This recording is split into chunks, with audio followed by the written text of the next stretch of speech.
Hello, Simon's Universe of Music, and welcome to another episode. Thank you ever so much for everyone who has subscribed and put the thumbs up, and leaving the comments is obviously fantastic, and I love reading them, and it would be wonderful to have some more.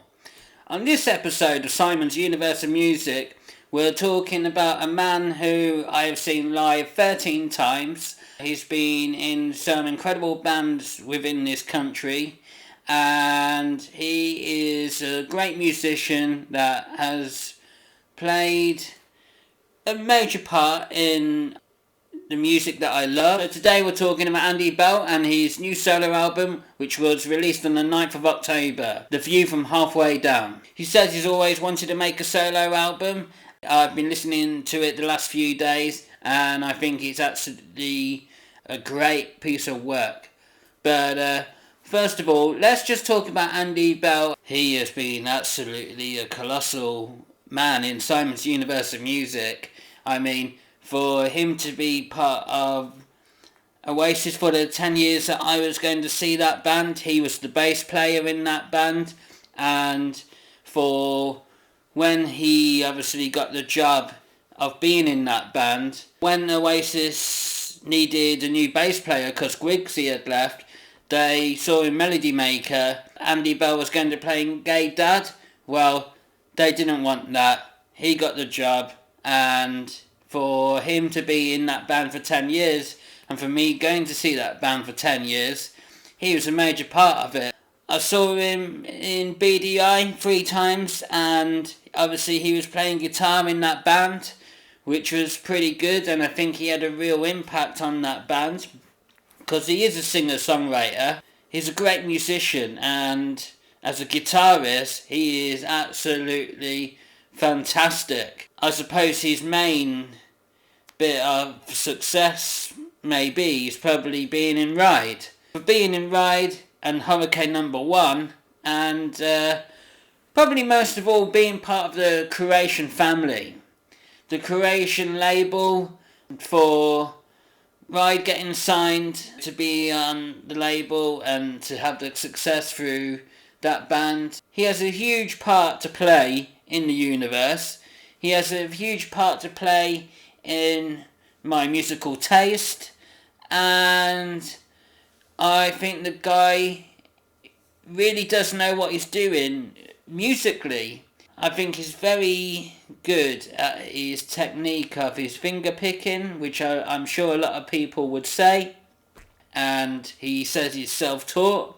He's very clever in the way of his writing and putting things together and the sound that he likes to work with. So he says he's very influenced in things that he loves, like a lot of us do, like Beatles. He says that his favourite song is Tomorrow Never Knows, which is a favourite of mine as well. We have that in common, Andy. That's pretty cool. He loves the first Stone Roses album, and he wanted to create a lot of that sound in the way that he's played.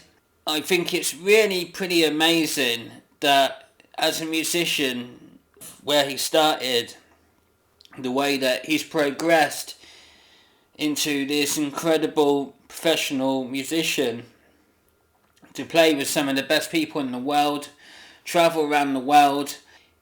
If he was out on the road playing live, right, it would be really interesting to see what you lot, the universe, say about this.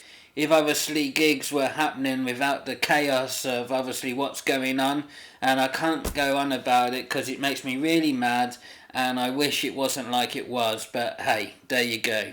If he was playing live right now, how many of you would actually want to go and see him play his new solo album? If I was going to see him play live, he could play his Ride songs, he could play his Oasis songs, and he could obviously chip in songs through obviously his musical career into his live set, which would definitely make me think I'd want a ticket to go and see him play live. And I think when it does come down to seeing him play live, if he chooses to or whatever, which I hope he really does, because if he does play live, then I do really want to go and see him, because I think it will be a really brilliant night out, and for the talent of the guy and with the tunes that he has made, I think it would be really good. I think he could put a nice little band together, whoever he wants. So obviously I've always got a couple of bits of what Andy's played on over the years. First BDI album, with Andy being on that and with great songs on that. I know he's always been a fan of the song Beatles and Stones, and Millionaire, I think that's one of his. And yeah, that's knackered and obviously a bit bruised up, but I can remember getting that.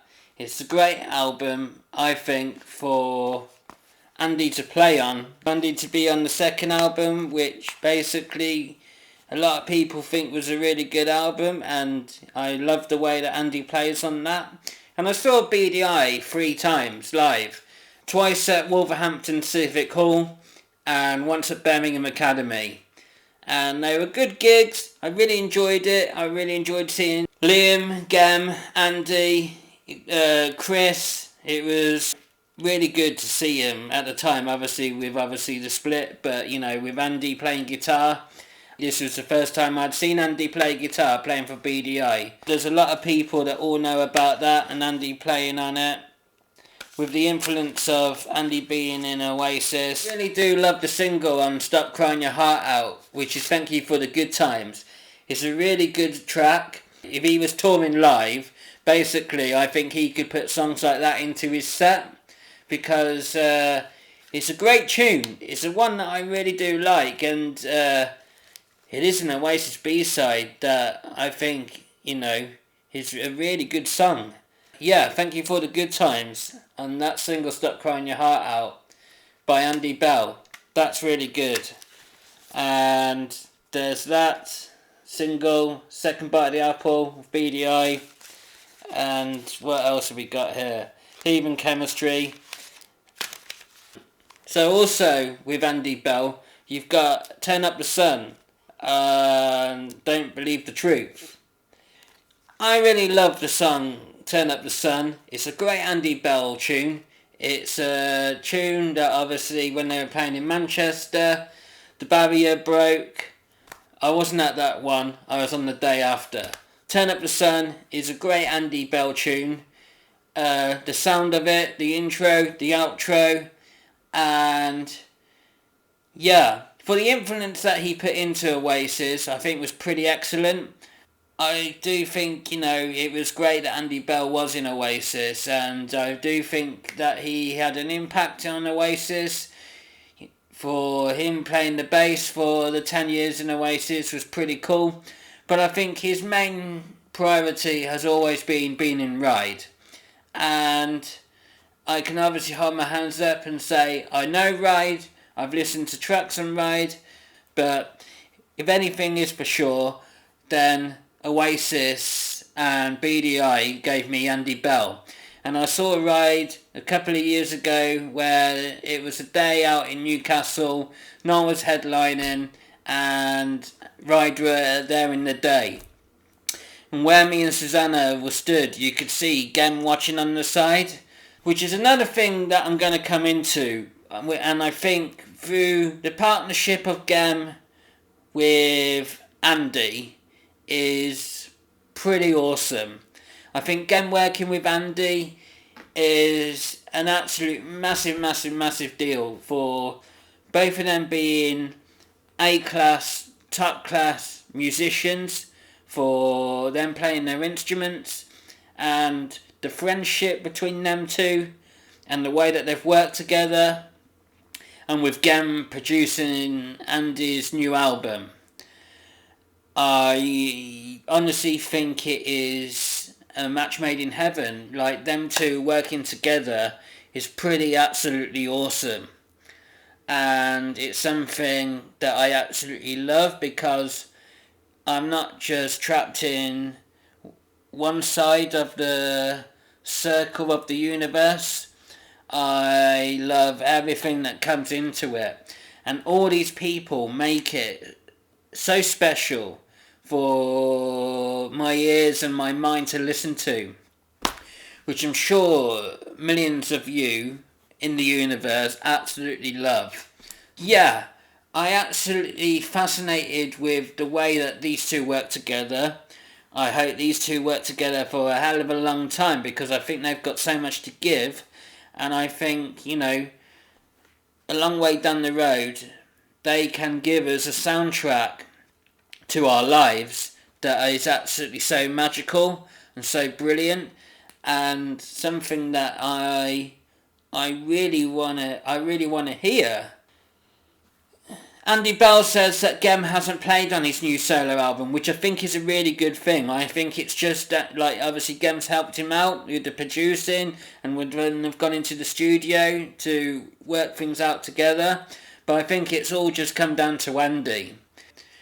With Andy making this album and how he's made these tunes and these beats and these sounds, I think is really brilliant. So with the first track of Andy's new album, Love Comes in Waves, I think it's a great single. It sounds very much like Ride and very much of Andy's specific kind of sound, where it's a flowing single, and I think the way that he plays on it and the sound of it and the way that he talks about love in it is a great, absolutely great first track to the album. I just love his sound of the way that the tune flows, but also I love his lyrics as well. I think for the first track on the album, just says, this is me, this is Andy, this is my tune. It's a great Andy Bell song for fans to know that this is him. I think it's a track that Andy should be very proud of. And I think it's a great love song, and it gets you hooked. It gets me hooked talking about it now, and it gets me feeling that I'm proud to be a fan of Andy Bell. So there's 8 tracks on Andy's new solo album, The View from Halfway Down, and he said that he likes the song Cherry Cola, which is a really, really good track.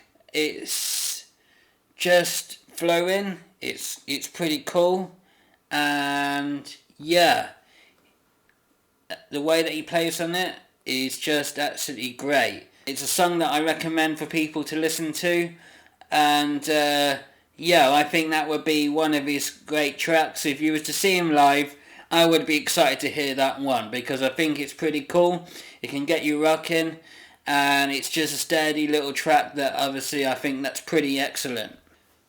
So the last track on the album, which is Heat Haze on the Wayland Road, I think that track is literally something where if you get home from work, you can either get in the bath and put candles on and close your eyes, or stick your headphones on when you finish from work, or wherever, or you stick that on and you close your eyes, and it can relax your mind wherever you are in the world.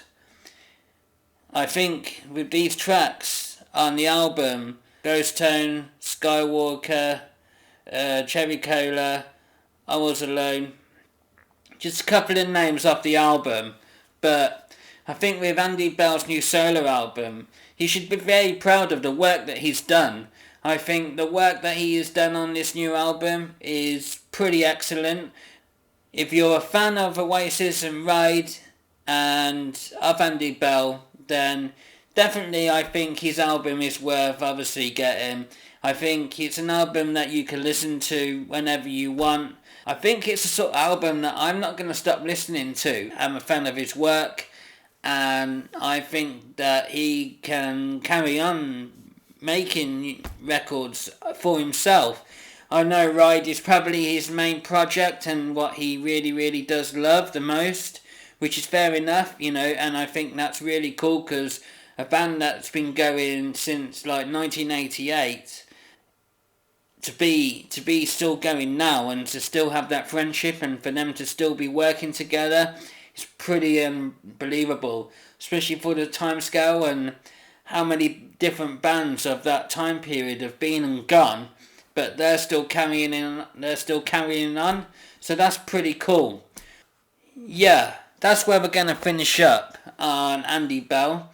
He's been an absolutely inspiration to Simon's Universe of Music with his sound.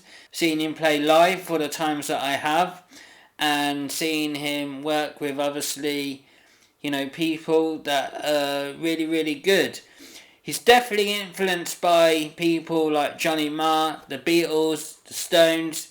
I know that he has obviously seen people like Graham Cox and different guitars and different ways of the way that people play. I think Andy Bell as a guitarist and as a musician is definitely high up in the ranks in the indie world, or the music world, and how much he has just got it where he's very musically very clever. I definitely recommend that people check out Andy Bell's new album, The View from Halfway Down, which he got the inspiration from a poem that seems a bit dark and about someone falling down to their death and like you wouldn't want to do it. But that's not what Simon's Universe of Music's about. It's about being uplifting, listening to good music and having a good time and feeling happy, feeling good. That's what it's about. Andy Bell's album, it's a really good album and I hope people like it. Universe, thank you very much for watching Simon's Universe of Music. Thank you very much for watching this episode on Andy Bell. Keep subscribing.